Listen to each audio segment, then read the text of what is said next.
Tere, mina olen Hando Tõnumaa, ma esindan sellist MTÜ-d nagu Terve Eesti Koostöökoda ning hetkel meil on käsil projekt, mille raames me oleme paljastanud keskkonnakuriteo Kohila vallas.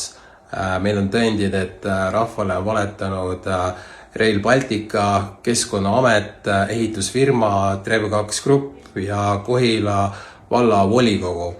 Ning luba on antud karjäärile, mis on piirkonnas juba 4, kuigi ümber olevad asuvad karjäärid ei ole veel ammendunud, ehk siis teisisõnu sellele karjäärile ei ole mitte mingit vajadust.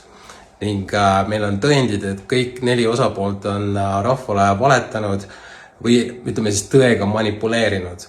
Ning me lähme Keskkonnaameti vastu kohtusse ning me tegime ka umbes 15-minutilise dokfilmi reportaaži, mis kirjeldab kogu olukorda detailselt. Sa leiad selle filmi siit video alt ning selle video eesmärk siin praegu on paluda abi inimestel, keda see teema huvitab, kes ei taha näha, et loodust rüvetatakse.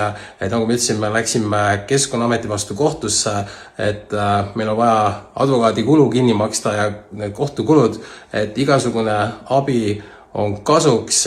Nimelt tähendab, kui sind kogu see teema huvitab, siis terveeesti.ee ma ootan ka kontakte ja kirju inimestelt või siis kogukondadelt ka teistest Eesti piirkondadest, kus on juhtunud olukord, kus Keskkonnaametist on saanud siis ehitusfirmade lobiorganisatsioon.